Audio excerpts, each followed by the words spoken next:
Bonjour, ici Ladislas Maurice de Investisseur Globetrotter et aujourd'hui je suis avec Pierre Ollier et nous allons discuter de l'impôt universel, donc de l'impôt un peu sur les expatriés français à l'étranger qui a heureusement été rejeté par l'Assemblée nationale. Pierre Ollier, comment est-ce que ça va? Bonjour Ladislas, merci de m'inviter sur ta chaîne. Ça va très bien. Et toi? Bien, bien. Bah, heureusement qu'ils ont rejeté ça, parce que quand on lit ce texte, sous réserve des conventions fiscales signées par la France, les personnes de nationalité française, qu'important de nationalité française, ayant résidé au moins 3 ans en France sur les 10 dernières années et en précédé leur changement de résidence fiscale vers un État pratiquant une fiscalité inférieure de plus de 50% à celle de la France en matière d'imposition sur les revenus du travail, du capital ou du patrimoine. Les personnes soumises aux obligations du présent alinéa bénéficient d'un crédit d'impôt égal à l'impôt sur ces mêmes revenus qu'elles ont déjà acquittés dans leur pays de résidence. Donc, Voilà. très mal écrit. Ouais, c'était assez mal écrit. Enfin, c'est assez complexe, mais un petit peu comme tous les textes fiscaux.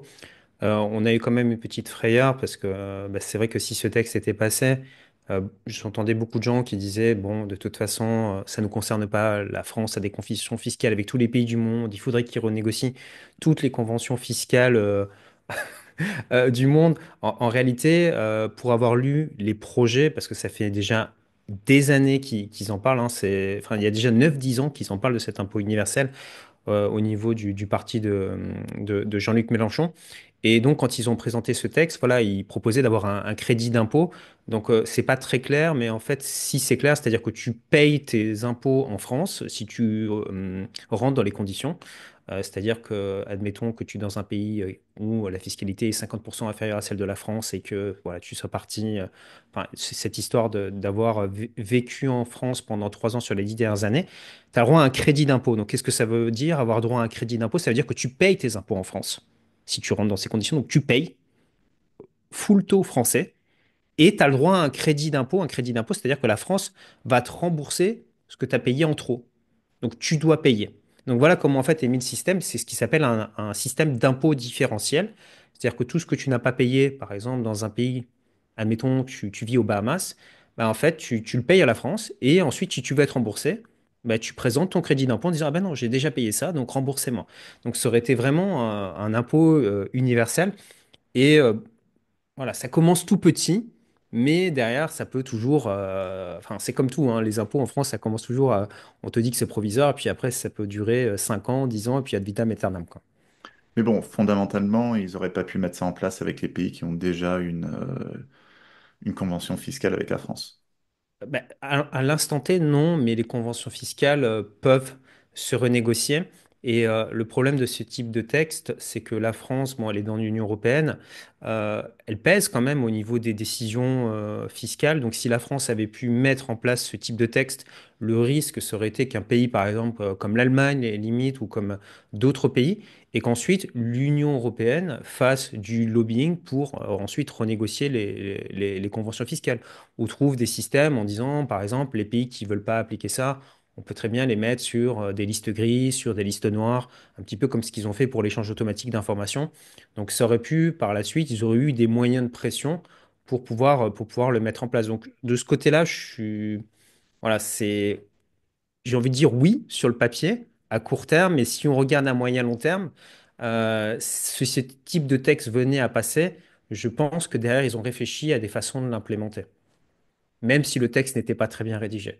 Oui, vraiment très très mal rédigé. Ils auraient dû le retravailler dessus. C'est qu'aussi pourquoi que les gens de nationalité française et pas les étrangers qui vivent en France aussi. Donc, c'est le genre de question. L'idée, c'était, enfin, quand tu lis le texte, en fait, c'est-à-dire les projets avant qu'ils rédigent ce fameux amendement qui a été rejeté, hein, enfin, on reprécise, parce que des fois, des personnes disent, ça y est, je vais être taxé sur mon passeport, je vais renoncer à ma nationalité française. Non, non, y a pas besoin, ça a été rejeté.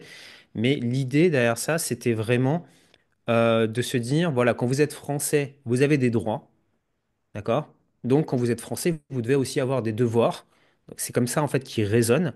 Et dans l'idée, comme la France a une dette qui explose, comme le déficit explose, ça a été très, très mal géré en France, forcément, il va y avoir une hausse d'impôts parce qu'ils ne savent faire que ça, augmenter les impôts, ils ne savent pas réduire les dépenses. Enfin, tu sais comment ça se passe au niveau des fonctionnaires français, ça va toujours, voilà, on a un problème, on taxe plus. Et pour éviter une fuite massive des entrepreneurs et des gens bah, qui ont de l'argent, bah, ils ont dit on va mettre cet impôt en place pour, c'est une clause en fait anti-expatriation. Donc l'idée, c'était d'éviter que les riches quittent la France. Et c'est aussi un peu une mesure démagogique parce que beaucoup de Français, si tu veux, n'aiment pas les gens qui sont expatriés et du coup qui ne payent plus d'impôts en France. Ils les voient comme des évadés fiscaux, comme des traîtres à la nation. Donc, ils se disent, bah attends, si nous, on nous augmente nos impôts, admettons, de 10%, 20%, 30%, et que en plus les riches partent, donc du coup cet impôt se retrouve sur la classe moyenne. Donc c'est complètement injuste. Donc il faut absolument taxer les riches. Bon, après, ce qu'ils ne se sont pas rendus compte, c'est que les Français qui sont expatriés, 95% d'entre eux, ce ne sont pas des personnes qui sont riches. Et généralement, bah, ce sont des personnes qui dépensent, enfin, qui ont des frais beaucoup plus importants qu'un Français qui est en France, parce que tu as l'école qui est payante quand tu es à l'étranger, tu n'as plus le droit à la sécurité sociale. Tout ce qui est hôpitaux, routes, etc., infrastructures, tu n'en bénéficies pas. Et généralement, ça coûte beaucoup plus cher. Enfin, tu le sais, hein, tu voyages. Ça coûte beaucoup plus cher quand tu es expatrié de vivre dans un pays que quand tu es local. 100%. Bon, après, au niveau des conventions fiscales, ça prend quand même beaucoup de temps pour négocier des conventions fiscales. On le voit, hein, quand on cherche à mettre une nouvelle convention fiscale en route, ça peut prendre des... De temps en temps, on voit des négociations, c'est 5 ans, 10 ans, 15 ans, ça dure vraiment très longtemps. Donc je crois que le message, c'est surtout pour dire aux gens, c'est pas le moment de paniquer, mais c'est le moment d'agir. Donc si les gens souhaitaient partir, c'est sans doute le moment de partir maintenant, s'ils devaient mettre ça en place plus tard. Et c'est aussi difficile à mettre en place de manière rétroactive. Donc si vous êtes déjà parti, il y aurait peu de chances qu'ils pourraient vous imposer ça de manière rétroactive en disant, ah oui, oui, ça fait que 7 ans que vous avez quitté la France, mais les 3 années d'avant, vous étiez en France, donc vous devez payer. Donc ce serait vraiment très difficile de mettre ça en place. Et après, une autre layer, c'est au sein de l'Union européenne, ce serait encore plus compliqué de mettre ça en place. C'est que là, il faudrait que tous les membres de l'Union européenne votent pour ce genre de changement de fiscalité. Et du reste, ça a été discuté à Bruxelles, hein, ce genre de taxation basée sur la citoyenneté, etc. Ça a été discuté dans certains focus groups et dans des think tanks à Bruxelles. Bon, ça pas, c'est pas allé très loin, mais comme tu le dis, c'est un sujet qui est de plus en plus discuté en Europe. On en a entendu parler aussi un peu en Australie. L'Afrique du Sud a aussi un système un peu comme ça en place. Il y a une certaine forme de taxation sur la citoyenneté. Et personne ne discute, mais la Hongrie a aussi une fiscalité sur la citoyenneté. Bon, la manière dont ça marche en Hongrie, c'est vous êtes taxé sur votre citoyenneté hongroise si vous ne vivez pas dans un pays qui a une convention fiscale avec la Hongrie et si vous n'avez pas une deuxième citoyenneté. Après, il faut voir que en Hongrie, même les gens qui vivent, par exemple, je sais pas, un pays où il n'y a pas de convention fiscale avec la Hongrie, peut-être le Paraguay, ou je ne sais pas quel pays en Afrique, et qui a qu'une seule citoyenneté. Bon, la réalité, c'est que le enforcement mechanism est très faible. Ils mettent pas ça vraiment en place, c'est pas vraiment implemented. Par contre, avec la France, on peut tout à fait s'imaginer que, ils mettraient ça en place. Et ce que tu disais sur la plupart des expatriés qui ne sont pas riches, donc ça, c'est un point vraiment important. C'est en fait, c'est pas qu'une question d'impôt. C'est que bon, si c'est partir quelque part et devoir payer 20%, etc. Bon, Mhm. voilà, c'est une partie de la discussion. Mais l'autre partie de la discussion, c'est toute la paperasserie qu'il y a à faire. Donc j'ai beaucoup de clients nord-américains. J'ai des clients américains, ils renoncent à leur citoyenneté américaine pas parce qu'ils ne veulent plus payer d'impôts aux États-Unis, mais parce qu'ils en ont marre de toute la paperasserie, alors qu'ils vivent à l'étranger depuis une dizaine d'années, une quinzaine d'années.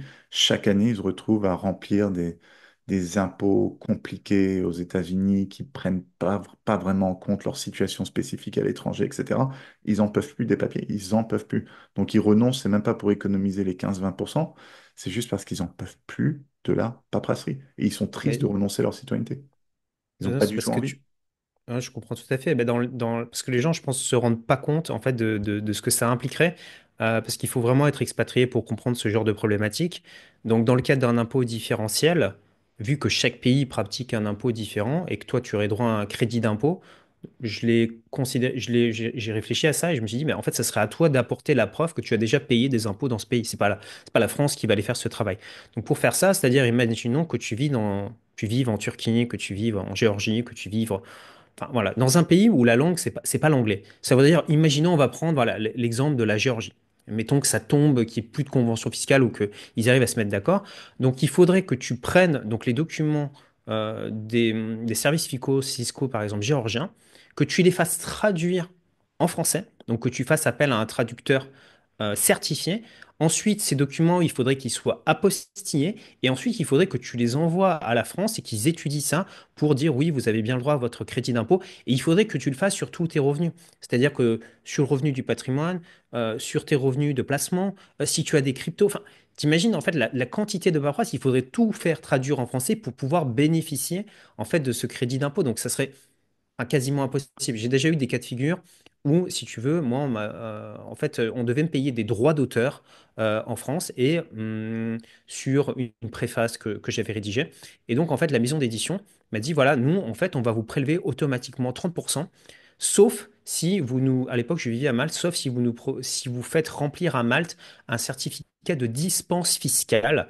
Et donc, quand je suis allé voir les impôts de Malte pour dire, est-ce que vous me signez ce document? Il dit, non, non, mais on signera jamais une dispense fiscale, un document en français qu'on ne comprend pas. Donc, du coup, j'ai quand même dû payer ces 30% d'impôts sur des droits d'auteur que j'avais eu sur un livre.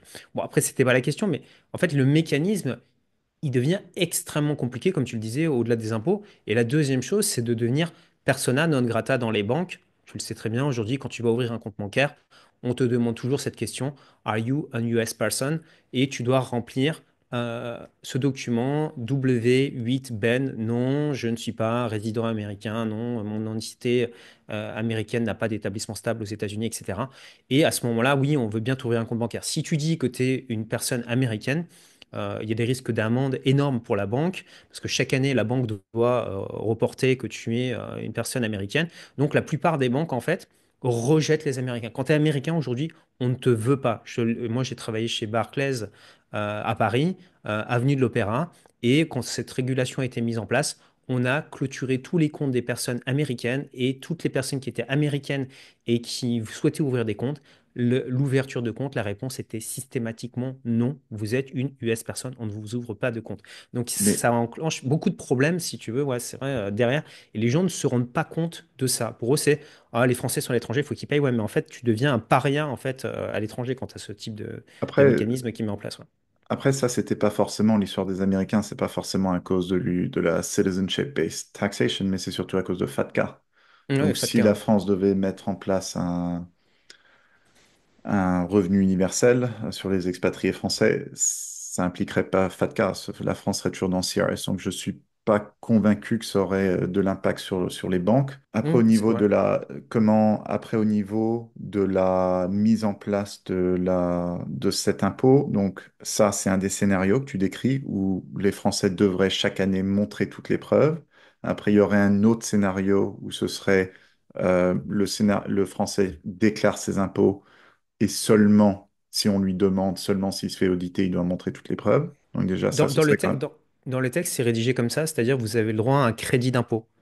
Donc ça veut dire Ben, par défaut tu payes et ensuite crédit d'impôt. Donc on l'a déjà quoi. Par exemple quand tu payes ton jardinier en France ou quand tu payes une assistante à domicile, tu as déjà ce crédit d'impôt et en fait tu dois fournir aux impôts en fait la facture comme quoi tu as bien payé ton assistante médicale et donc du coup tu as le droit à un crédit d'impôt.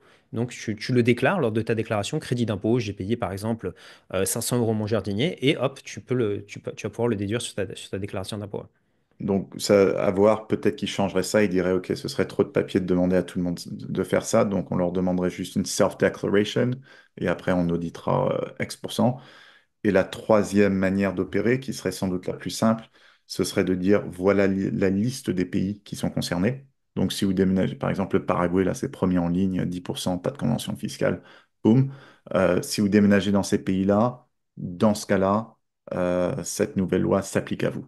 Par contre, tous les autres pays, c'est bon, vous n'avez pas besoin de faire de déclaration. Et chaque année, selon un espèce de critères qu'ils Mhm. utiliseraient à Bercy, euh, les pays pourraient changer ou ne pas changer. Donc, il y a plusieurs manières de mettre ça en place. Certaines manières seraient nettement moins embêtantes d'un point de vue compliance que d'autres.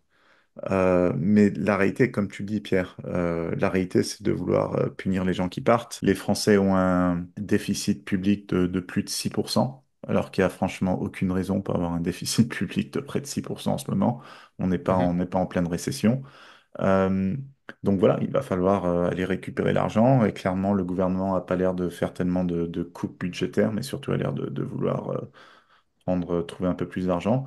Donc c'est un vrai risque. Donc je crois vraiment le message, c'est les gens qui souhaitent partir, vaut mieux partir maintenant que plus tard.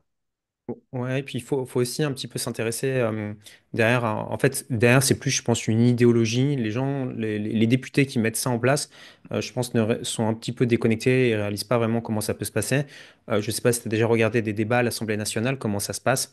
En fait, un amendement, il passe et tu as le président de l'Assemblée qui dit, est-ce qu'il y a quelqu'un qui veut défendre est-ce que quelqu'un veut défendre l'amendement? Donc, par exemple, taxer les Français à l'étranger. Donc, tu as un député qui se lève et qui dit, voilà, c'est scandaleux, regardez ces riches qui partent à l'étranger et qui payent rien, etc. Donc, il faut qu'il y ait de la solidarité, etc. Donc, il faut que ce soit voté.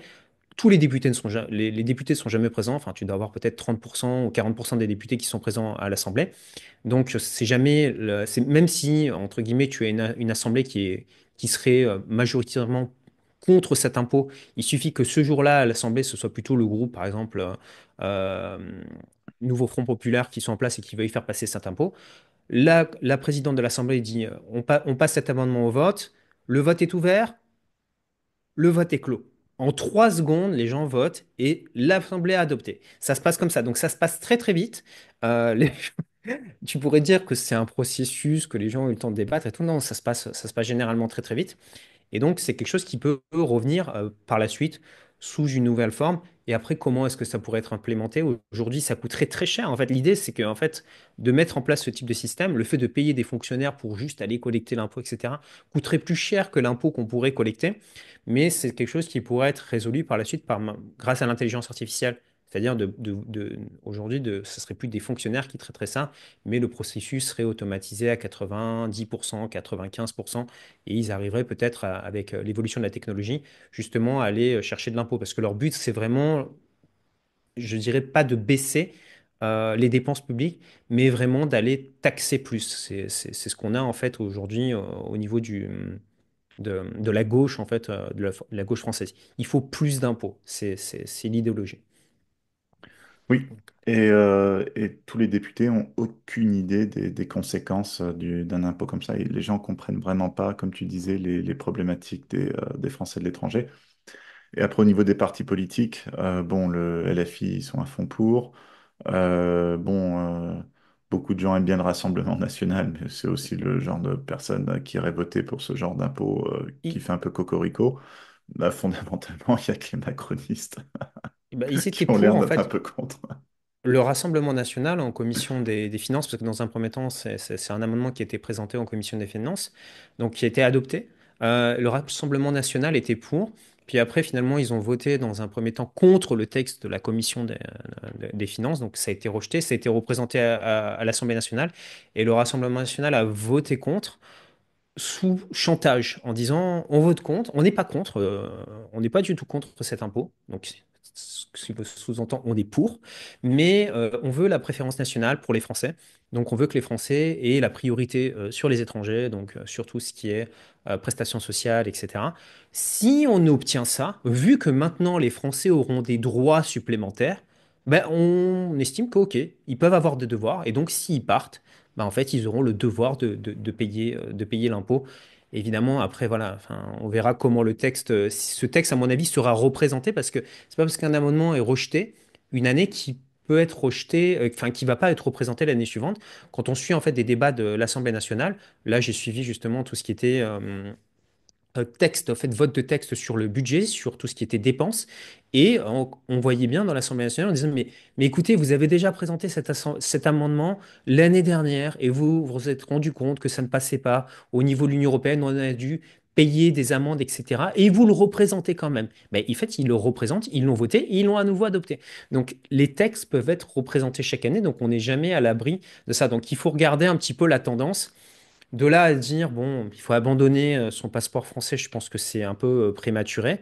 Mais effectivement, pour les gens qui pensaient s'expatrier, ça peut être un signe.